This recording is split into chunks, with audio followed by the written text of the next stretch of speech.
Ils les crucifièrent là, ainsi que les deux malfaiteurs, l'un à droite, l'autre à gauche. Et très souvent, nous allons voir la scène du calvaire, une colline qui est la colline de Golgotha, ou le lieu du crâne, avec les trois croix dessus. Si tu regardes dans l'histoire, il y a un point qui est souvent discuté. Il y en a qui disent que Jésus était crucifié avec deux malfaiteurs. D'autres disent qu'il était crucifié avec 4 malfaiteurs. Il y a des scènes de crucifixion que tu vas voir des fois avec 5 croix. Mais nous allons juste parler de 3 croix. Et je voulais parler de 3 croix aujourd'hui sur le mont du crâne. 3 croix sur le crâne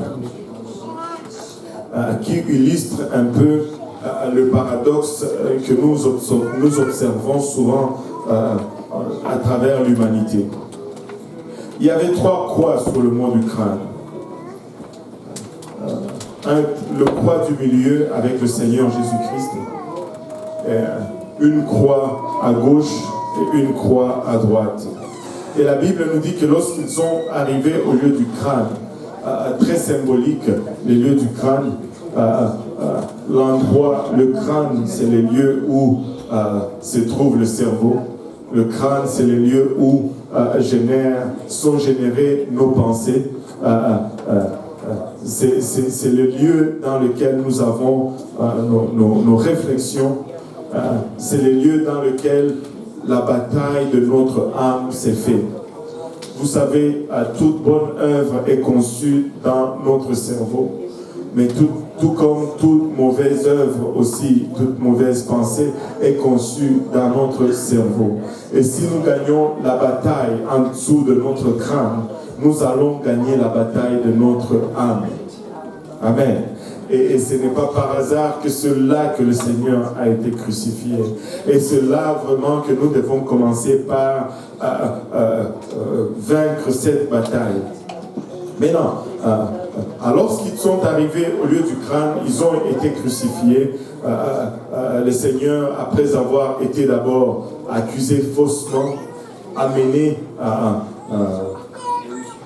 dans différents endroits, d'abord chez Hérode, chez Caïphe, chez Pilate finalement, et puis après je pense chez Hérode, peut-être que je me trompe dans le chemin, mais il a été flagellé, il a été moqué, il a été humilié. On a fait tout ce qu'on pouvait faire pour humilier quelqu'un sur lui. On a fait tout ce qu'on pouvait faire pour torturer quelqu'un sur lui. Je lisais hier jusqu'à tard le soir et je suis tombé sur un article qui parle juste du fouet que le Romain utilisait.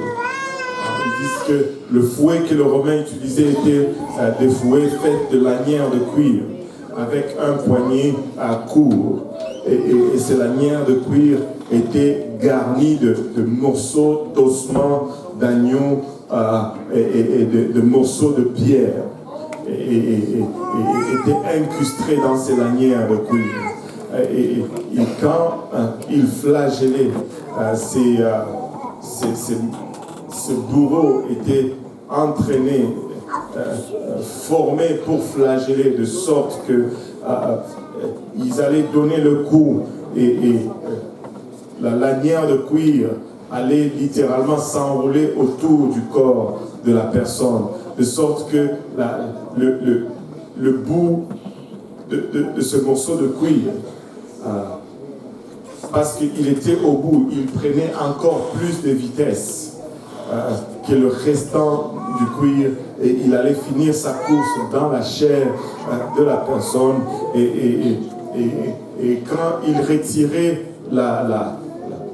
le fouet, il ne faisait pas juste comme ça, il donnait un coup de fouet, mais il tirait pour que la cuir déchire encore davantage la peau ou la chair. Et c'était des fouets qui étaient faits de sorte que après 2-3 coups, et en fait le poignet avait 2 lanières de cuir. Un coup de fouet, en fait, te donnait 2 blessures. C'était comme du 2 pour 1, littéralement. Et ce n'était pas du tout agréable. Après l'avoir moqué, ils l'ont, parce que il était roi des Juifs, après l'avoir moqué, après l'avoir torturé, ils ont mis un manteau de pourpre sur ses épaules pour symboliser sa royauté. Et ils ont pris une couronne d'épines qu'ils ont mis à sa tête et ils ont frappé sur cette couronne d'épines avec des bâtons, lui bandaient les yeux, et le giflaient, crachaient dans son visage, lui arrachaient la barbe et lui disaient si tu es roi, si tu es prophète, si tu es Dieu, devine qui t'a frappé. Et après cela, ils lui ont fait porter la croix. Ils sont sortis de la ville de Jérusalem pour aller le crucifier à l'extérieur de la croix. Un article disait que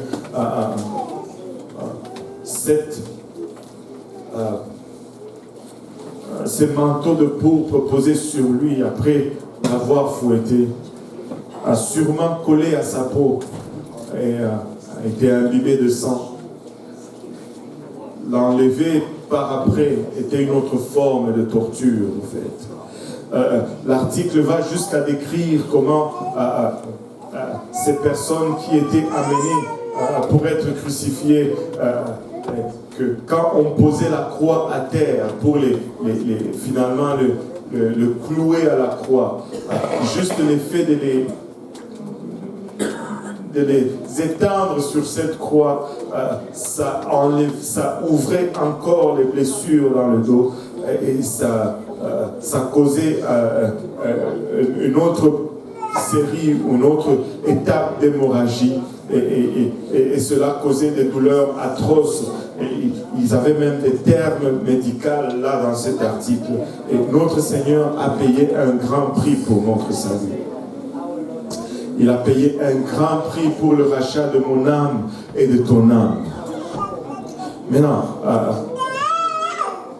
après qu'il l'ait crucifié, après avoir vécu tout cela, après avoir enduré torture, souffrance, moquerie, humiliation, il a été dépouillé de tous ses vêtements. Aujourd'hui, nous avons la décence de mettre un ruban autour de sa taille, mais c'est dans la nudité totale que le Seigneur a été exposé devant tout passant. Et il n'y a rien d'aussi humiliant que d'être exposé en toute nudité devant tout le monde. Mais c'est ce que le Seigneur a subi pour vous et pour moi. C'est ce qu'il a subi afin que nous puissions être rachetés. Mais après avoir traversé tout cela, après avoir enduré tout cela, la Bible nous dit au verset 34 du verset de Luc 23 que Jésus dit quand même: Père, pardonne-leur, car ils ne savent pas ce qu'ils font. Et là, la Bible nous dit qu'ils se sont partagés ses vêtements et ils ont tiré au sort sa tunique. Et le peuple était là, il regardait. Le magistrat s'est moqué de Jésus, disant: il a sauvé les autres, qu'il se sauve lui-même. S'il est le Christ, l'élu de Dieu, qu'il nous montre sa puissance. En lisant ce passage hier, une idée m'a traversé la tête. Je me suis dit, vous savez, des fois nous allons vers le Seigneur avec des requêtes de prière de tel ou de tel ou de tel. et nous voyons la main de Dieu travailler dans leur vie. Nous prions pour telle personne, nous voyons Dieu faire pour eux. Mais des fois, nous arrivons avec notre propre requête de prière. On dirait que le Seigneur n'est pas là. Et il ne répond pas. Je vois des hochements de tête baptistes qui... Alléluia. Et vous savez, la même chose a été dit de lui. Et si nous allons vraiment être comme lui, nous allons l'être dans tout aspect. Il a sauvé les autres et il a été dit de lui. Mais il a sauvé les autres, pourquoi est-ce qu'il ne se sauve pas lui-même? Écoute, s'il tarde à répondre à ta requête, peut-être qu'il veut juste que tu le ressembles dans cet aspect aussi également. Peut-être qu'il veut que tu sois un peu plus comme lui dans cet aspect aussi. Il était là à cette croix, il avait le pouvoir de descendre de cette croix, mais il y est resté. Il avait le pouvoir de s'auto-guérir instantanément. Il pouvait refermer toute blessure, il pouvait faire taire toute douleur dans son corps, mais il ne l'a pas fait. Les soldats aussi se moquaient de lui. Je ne sais pas si vous avez remarqué, les laïcs se sont moqués de lui et les religieux se sont aussi moqués de lui. Les soldats se moquaient de lui, s'approchant et lui présentant du vinaigre. Il disait, si tu es le roi des Juifs, sauve-toi toi-même. Et il y avait au-dessus de lui, au verset 38, cette inscription, celui-ci est le roi des Juifs. Le verset 39 nous transporte de la croix du milieu où se trouvait le Seigneur, de la croix du milieu où se trouvaient les justes, de la croix du milieu où notre destinée était en train de se jouer vers l'une de croix à côté.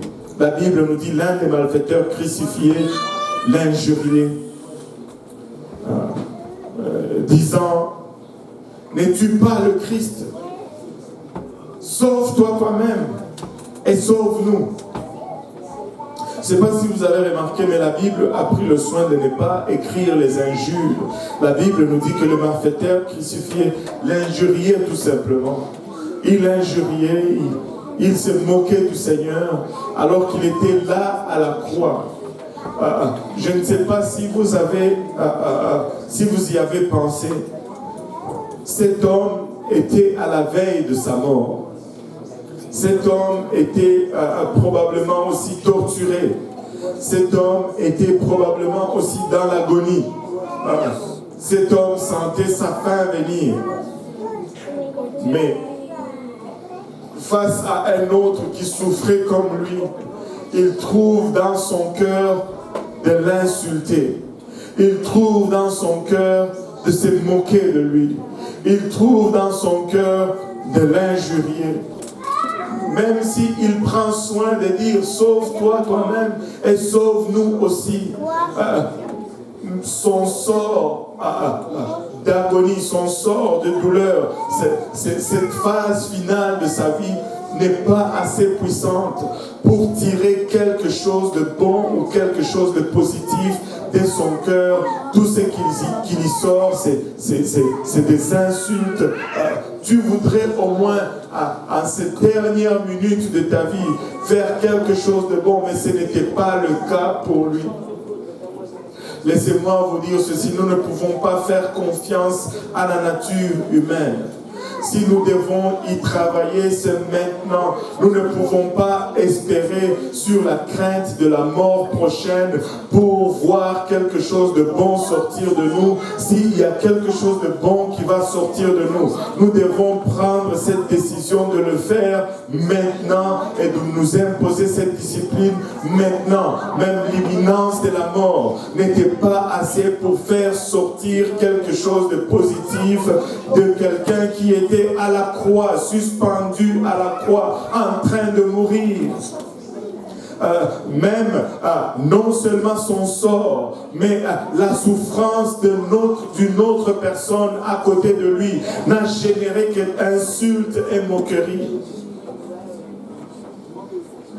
Pas de compassion, ni pour l'autre, ni pour lui-même. Et là, Luc nous transporte à l'autre croix, où il y avait un autre mourant, un autre agonisant. Mais l'autre, la Bible nous dit au verset 40, le reprenait et disait, « Ne crains-tu pas Dieu, toi qui subis la même condamnation ?» J'ai sursauté de mon sofa lorsque je lis ça hier soir, au milieu de la nuit.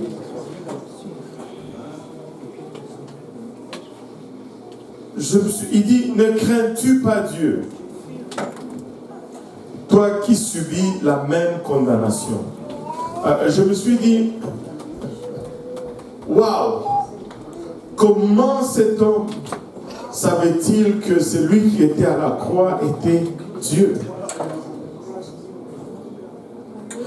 Et là, dans ma réflexion, à un moment donné, j'ai commencé à dire, non, il a dit tout simplement, ne crains-tu pas Dieu,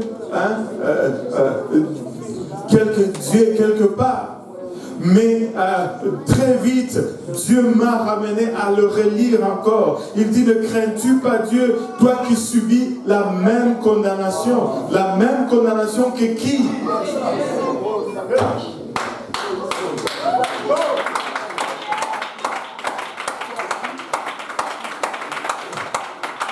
À la croix, il a eu la révélation. À la croix, il lui a été révélé que celui qui était à côté de lui, celui avec qui il partageait la même condamnation. Vous savez, Dieu cherche toujours un cœur repentant. Si nous avons un cœur repentant, il va venir et il va se montrer, il va nous dire qui il est exactement. Cet homme avait un cœur repentant. Oui, cet homme était malfaiteur. Oui, cet homme était un criminel comme l'autre de l'autre côté. Oui, cet homme avait fait quelque chose qui lui rendait coupable et ce qu'il recevait était juste sentence de ce qu'il avait fait. Mais malgré cela, il a eu la révélation que celui qui était là à côté était Dieu. Nous devons avoir un cœur repentant. Et on ne sait pas la circonstance de sa vie. On ne sait pas qu'est-ce qu'il a amené jusqu'à voler, ou à tuer, ou peu importe ce qu'il avait fait. Mais on peut voir dans sa réaction que quelque part dans son cœur, il y avait de la repentance. Quelque part en lui, il y avait cet esprit qui disait, Seigneur, je veux faire le bien. Je veux marcher droit. Il dit pour nous c'est justice. Il reconnaît que la peine qu'il est en train de subir n'est que la conséquence de ce qu'il a fait. Écoutez, notre premier pas vers la repentance, c'est de reconnaître que nous avons tort. Mais par la suite, nous devons accepter que ce que nous subissons est la conséquence directe de ce que nous avons fait ou qui nous a mis dans cette position. S'il n'y a pas cette reconnaissance, nous allons devenir amers vis-à-vis de la vie. Nous allons devenir plaignards vis-à-vis de notre situation. Mais écoutez, toujours nous subissons les conséquences de nos choix. Et cela n'a rien à voir avec le pardon. Du tout. Dieu va pardonner. Mais des fois, nous allons vivre les conséquences de nos choix. Et nous allons le voir tout à l'heure. Il dit pour nous c'est justice car nous recevons ce qu'on mérite, nos crimes. Mais celui-ci n'a rien fait de mal. Il n'a rien fait de mal de lui-même. Mais il était là parce que moi j'ai fait le mal. Il n'a rien fait de mal de lui-même. Mais il était à cette croix parce que toi tu as fait le mal. Il n'a rien fait de mal de lui-même, mais il était à cette croix en train de porter nos mal, nos problèmes, nos péchés, nos mauvais actes. Et là, se tournant vers la croix du milieu, il dit à Jésus, souviens-toi de moi quand tu viendras dans ton règne. Écoutez, s'il était un juif, il savait qu'il n'y avait qu'un seul qui allait régner sur son peuple. Et c'était l'Éternel, le Dieu d'Israël. Et quand il lui dit, souviens-toi de moi quand tu viendras dans ton règne, il est en train de reconnaître encore une fois sa divinité.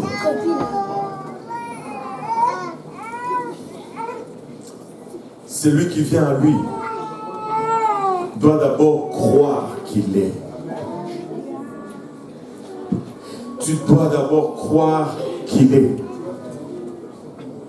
Tu dois d'abord croire qu'il est.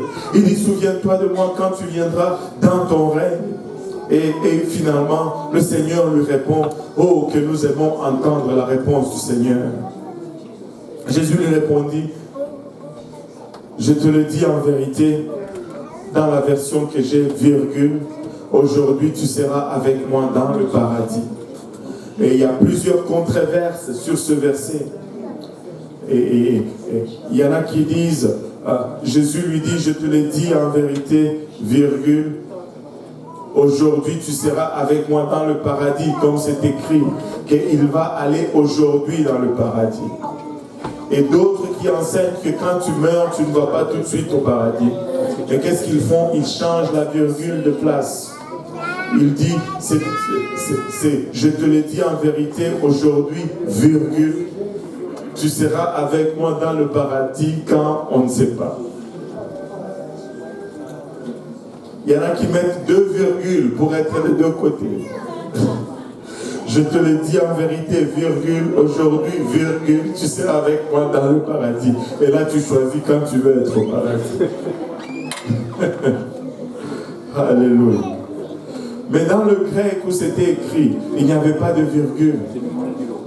C'était écrit tout simplement, je te le dis en vérité, aujourd'hui, tu seras avec moi dans le paradis. Maintenant, est-ce qu'on y va maintenant ou on y va après? La seule façon de comprendre cela, c'est de chercher la signification des mots. Et le mot-clé, c'est le mot paradis. Le paradis ne doit pas être confondu avec le ciel. Il y a 2 mots qui semblent être synonymes. Le mot paradis vient du grec paradisos. J'ai regardé la signification de paradis encore hier soir. Et il y a une signification qui m'a fait rebondir. C'est écrit parc. Parc, comme un parc là où tu vas, le parc Maisonneuve-Rosemont. Qu'est-ce que tu vois dans un parc? Il y a de la végétation, il y a des arbres, il y a toutes ces choses. Le paradis est un lieu sur la terre. Le paradis n'est pas un lieu céleste, c'est un lieu sur la terre. Le mot paradisos indique un lieu sur terre, un lieu sans souffrance, un lieu sans douleur, un lieu de paix, un lieu sur terre.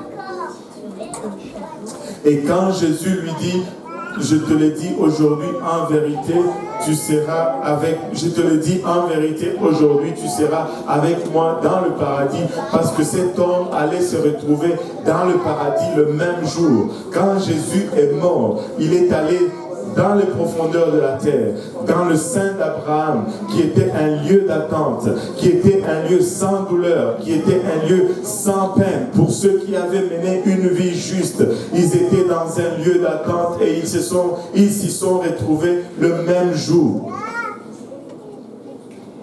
Ils s'y sont retrouvés le même jour, le jour-là même. Un lieu d'attente. Anyway, on pourra revenir sur le paradis un autre jour. Mais ces 3 croix nous donnent une leçon sur notre nature ou notre vie. Nous sommes tous appelés un jour à faire face à Dieu. Nous sommes tous appelés à faire face à la croix. Et notre réponse ou notre réaction à la croix du milieu va être soit à droite ou soit à gauche de la croix. Vous savez, face à la croix, les gens, ou soit ils vont s'endurcir, ils vont insulter, ils vont rejeter, ils vont défier. Mais ce n'est pas l'attitude que nous voulons avoir face à la croix. Nous voulons avoir l'attitude de l'autre croix. J'ai essayé de voir pour trouver quelle croix était à droite ou quelle croix était à gauche. Je n'ai pas pu définir cela avec précision. Mais je sais qu'une croix a rejeté l'œuvre de la croix du milieu et une autre croix l'a acceptée. Mais ce que je veux donner comme avertissement aujourd'hui, c'est que n'attends pas, ne mets pas ta confiance sur la crainte que génère la fin de la vie pour donner ta vie au Seigneur. N'attends pas d'être sur un lit de malade, disant que quand je vais être malade, quand je vais être en agonie, je vais avoir tellement peur que je vais me repentir, je vais donner ma vie au Seigneur. Non, c'est une décision que tu dois faire maintenant. S'il n'y a pas de repentance dans ton cœur aujourd'hui, il n'y en aura pas davantage lorsque tu seras même sur un lit de mort. S'il n'y a pas de repentance dans ton cœur aujourd'hui, il n'y en aura pas davantage quand bien même que tu serais dans l'agonie, dans la souffrance.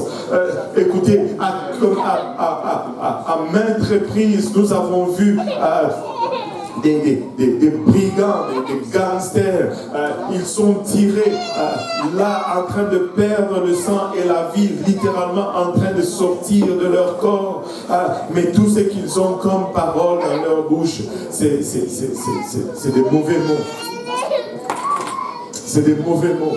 Tu ne peux pas te fier à la crainte que peut générer une phase terminale d'une maladie pour dire que tu vas te donner à Dieu. Si tu vas avoir un cœur repentant aujourd'hui, tu vas décider de le faire maintenant. Le fait même de subir cette agonie n'a rien changé dans la vie ou dans la perception de ce brigand. Et tu ne peux même pas te dire qu'en voyant la souffrance de quelqu'un, je vais pouvoir peut-être changer la vie. Il était en train de voir le Seigneur souffrir et agonisant, mais tout ce qu'il avait, c'était des insultes, des injures et des blasphèmes vis-à-vis du Seigneur. Alors que celui qui était juste à côté était en train de mourir, au fait, pour les crimes qu'il avait commis. L'autre brigand s'est repenti et l'autre brigand a été sauvé. Autant qu'une croix nous donne un message de désespoir, un message de peur, autant l'autre croix nous donne un message d'espoir. Qu'est-ce que ceci me dit? Ceci me dit que peu importe ce que je fais, peu importe d'où on peut aller me chercher, il y a toujours une place pour le pardon à la croix. Peu importe mes crimes, peu importe mon agonie, même en dernière minute, il y a toujours une place à la croix pour toi aujourd'hui. Peu importe ce que tu as fait, cet homme avait commis des crimes qui étaient dignes d'une peine capitale. Bon, Si on l'a amené pour être crucifié, c'est parce qu'il avait fait des choses graves. Si on l'a torturé, on l'a flagellé, c'est parce qu'il avait fait des choses graves. Mais malgré cela, le Seigneur lui dit, je te le dis en vérité, aujourd'hui tu seras avec moi dans le paradis. Laissez-moi te dire, le Seigneur, cette phrase est en train de résonner encore aujourd'hui. Et cette phrase peut résonner aujourd'hui dans ta tête. Aujourd'hui, je te le dis, tu peux te réconcilier avec le Seigneur. Aujourd'hui, je te le dis, tu peux changer ta destinée éternelle avec le Seigneur. À la croix, il y a encore une place pour la repentance, peu importe ce que tu aurais fait. Peu importe le mal, peu importe la sentence qui est suspendue, rien de plus grave que la peine capitale. Cet homme avait probablement commis une offense capitale pour mériter la peine capitale. Mais parce qu'il avait un cœur repentant, le Seigneur lui dit, aujourd'hui je te le dis, tu seras avec moi au paradis. Et le Seigneur est en train de dire à quelqu'un aujourd'hui, choisis la croix de la repentance. Choisis la croix de la repentance. Aujourd'hui, tu peux te réconcilier avec ton Seigneur. Ce brigand s'est réconcilié avec le Seigneur Jésus-Christ.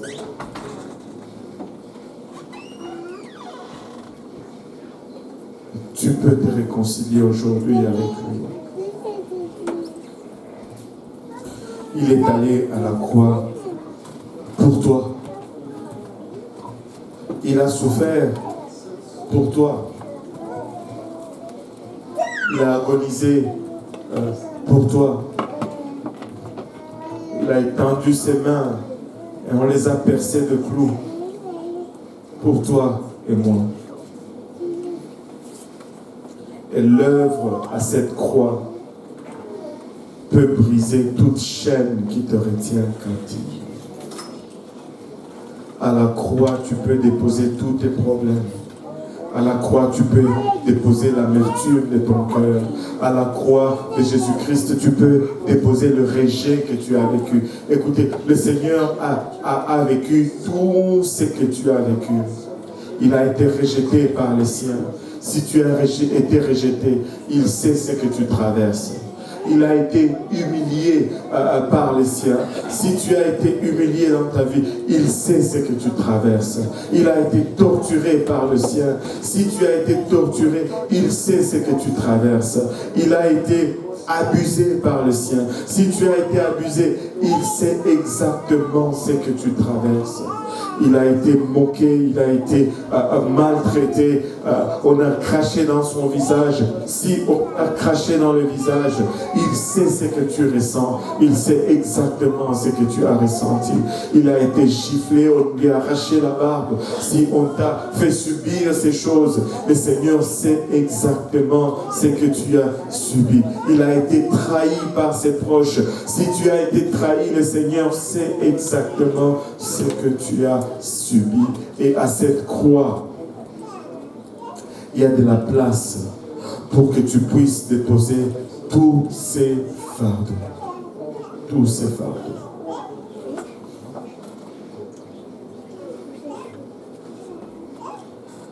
Jésus t'aime aujourd'hui. Et il a souffert pour qu'il puisse être à la place d'arrêter la souffrance dans ta vie.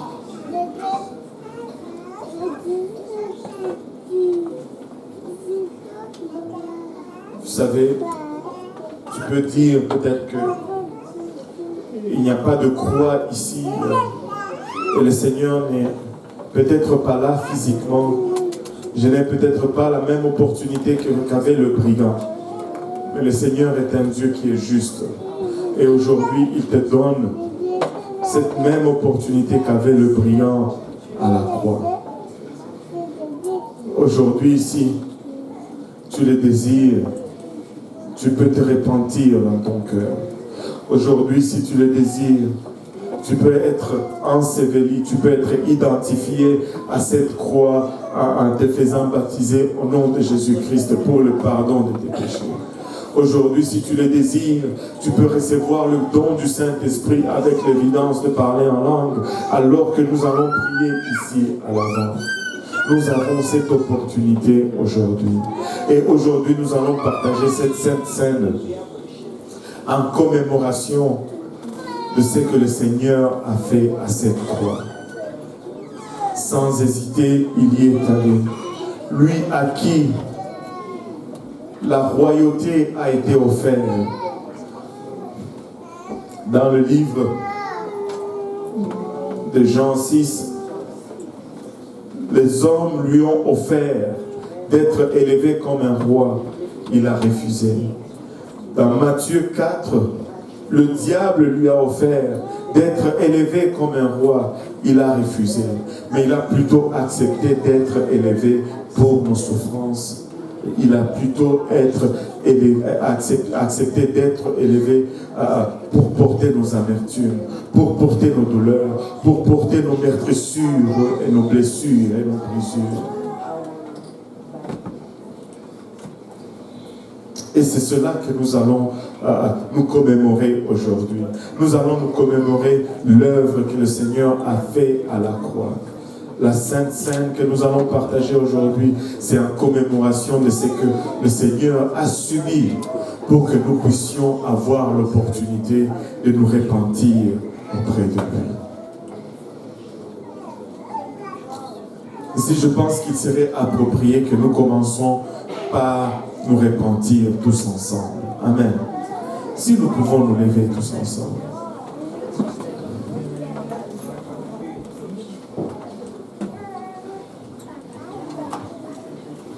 Nous pouvons fermer nos yeux pour un moment, baisser nos têtes et parler au Seigneur sincèrement, lui demander pardon. Pasteur Abou, est-ce qu'on peut... Et juste lui parler pour un moment et sincèrement, juste oublie les gens à côté de toi, oublie la personne à gauche, à droite, en avant, en arrière. C'est juste toi avec le Seigneur Jésus-Christ.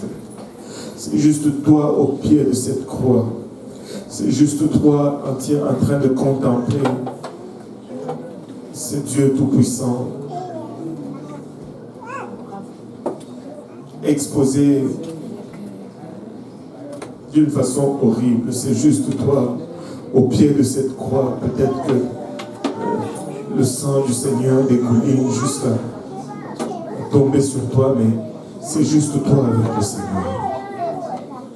C'est juste toi avec le Seigneur.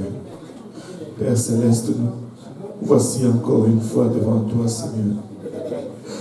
Papa, nous venons réaliser ce que tu as fait pour nous, Seigneur. Et nous venons reconnaître, Papa, que nous n'en sommes pas dignes et que nous avons péché contre toi et toi seul. Et nos péchés ont fait que tu sois obligé, Papa, de subir ce que tu as subi, de subir l'humiliation, de subir la torture, la flagellation, la crucifixion, Seigneur. Père, nous venons simplement te demander pardon aujourd'hui. Pardonne-nous, Seigneur, nous te prions de nos écarts, de nos négligences, Papa, de nos entêtements, de nos déviations, pardonne-nous, Seigneur Jésus-Christ. Que ton sang nous lave aujourd'hui de toute souillure de la chair, de l'âme et de l'esprit, Seigneur. Alors que nous nous commémorons, Seigneur, ce que tu as accompli à la croix pour nous. Nous prions, Seigneur, que tu te souviennes de nous dans ta grâce et dans ta miséricorde, Papa. Et que tu nous pardonnes encore une fois, Seigneur. Sonne-nous, chacun de nous ici présents, Seigneur. Et connais-nous, Papa. Nous voulons être à nu devant toi. Nous voulons, Papa, que ton regard perce les profondeurs de nos cœurs, Papa. Et que tu saches, Papa, ce qui est en train de se concocter en nous, Seigneur. Et que ton sang vienne le laver, Seigneur. Et que ton sang vienne, Papa, le corriger, Seigneur. De sorte que tu puisses te souvenir de nous lorsque tu reviens dans ton règne. Au nom de Jésus, nous te prions. Au nom de Jésus, nous te prions, Papa. Au nom de Jésus, nous te prions. Alléluia. Alléluia, Seigneur. Nous disons tous au nom de Jésus. Au nom de Jésus. Alléluia, Seigneur. Alléluia.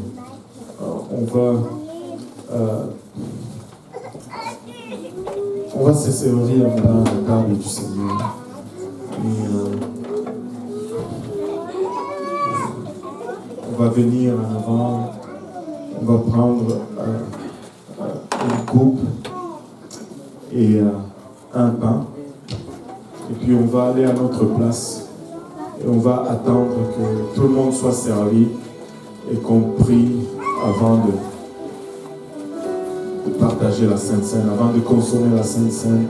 Si nous pouvons déjà commencer avec les rangées, les parents, je vais juste vous assurer que si vos enfants se sont déjà fait baptiser, qu'ils sont remplis du Saint-Esprit, ils peuvent partager la Sainte Seine. Et sinon, gérez-les de sorte qu'ils ne partagent pas intimement. Amen. Nous pouvons commencer déjà à venir à nous servir.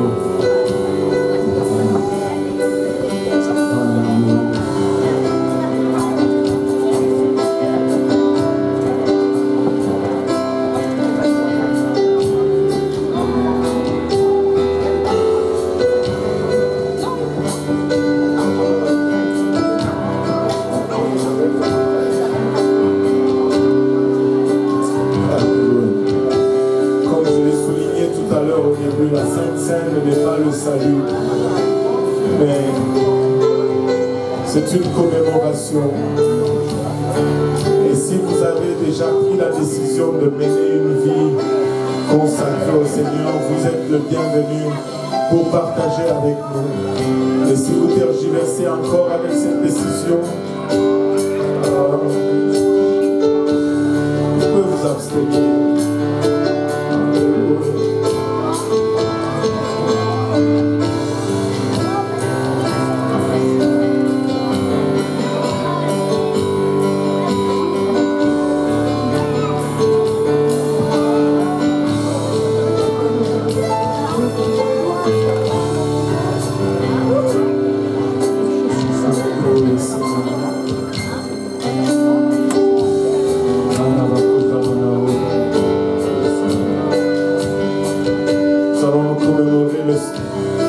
Le corps brisé de notre Seigneur aujourd'hui.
ensemble. Alléluia.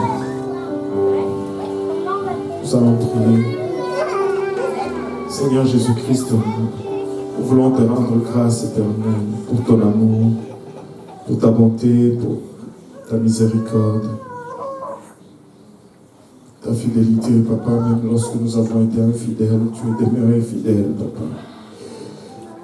En ce moment, Seigneur, nous venons encore une fois, Père, avec un cœur repentant, demander, Papa, que tu nous pardonnes, que tu nous regardes, Père, à travers ton sang, Seigneur, ce sang qui a été versé pour notre rachat, Seigneur Jésus-Christ.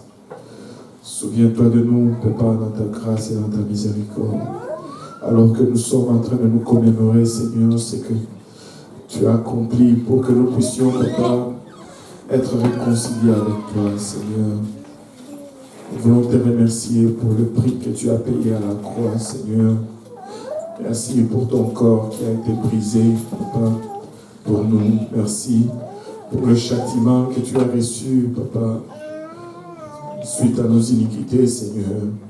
Merci pour la guérison que tu pourvois, Papa, par les meurtrissures que tu as subies, Seigneur. Papa, nous prions maintenant, Seigneur, que en mémoire de ce corps brisé, en mémoire de ce sang versé, que tu bénisses ce pain, Papa, et que tu bénisses cette coupe que nous allons partager aujourd'hui, Seigneur.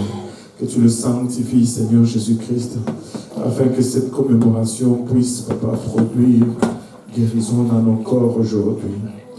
Au nom de Jésus, nous te prions, Papa. Au nom de Jésus. Nous disons tous au nom de Jésus. 1 Corinthiens 11, 23, la Bible nous dit, « Car j'ai reçu du Seigneur ce que je vous ai enseigné, c'est que le Seigneur Jésus, dans la nuit où il fut livré, prit du pain, et après avoir rendu grâce, le rompit et dit, « Ceci est mon corps qui est rompu pour vous.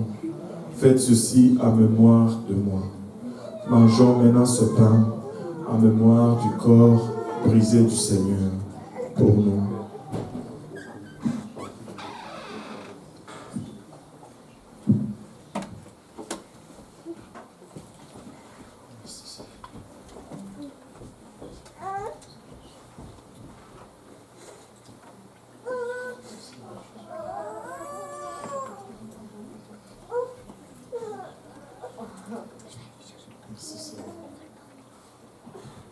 De même, après avoir soupé, prit la coupe et dit, « Cette coupe est la nouvelle alliance en mon sang.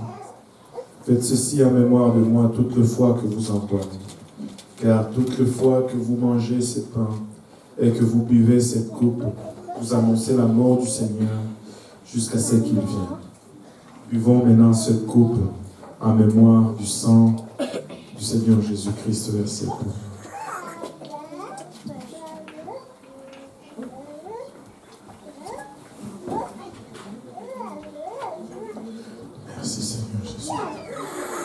Merci Seigneur.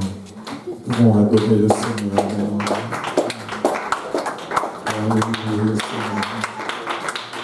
Alléluia Jésus. Alléluia. Alléluia Seigneur. Alléluia.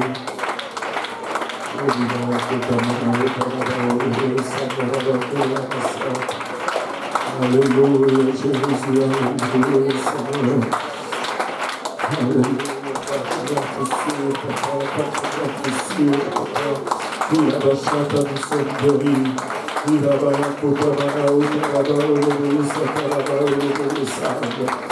Nous pouvons rendre grâce maintenant, nous pouvons rendre grâce au Seigneur.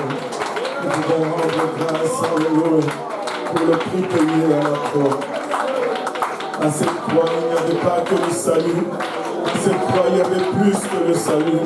À cette croix, il y avait le pardon. À cette croix, il y avait la guérison. À cette croix, il y avait la restauration. Il y avait chaque.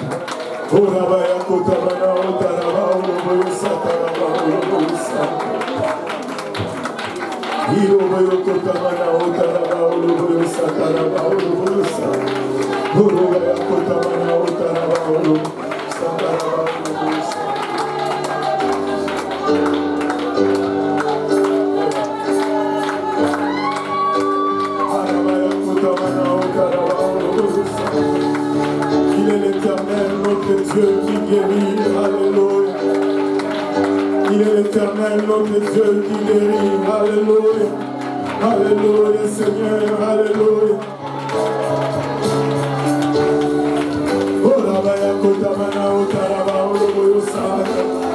Alléluia. Cette autel est ouverte maintenant. Si vous êtes là et que vous n'êtes pas encore baptisé au nom de Jésus, vous pouvez l'être aujourd'hui. Si vous êtes là et que vous n'avez pas encore reçu le Saint-Esprit, vous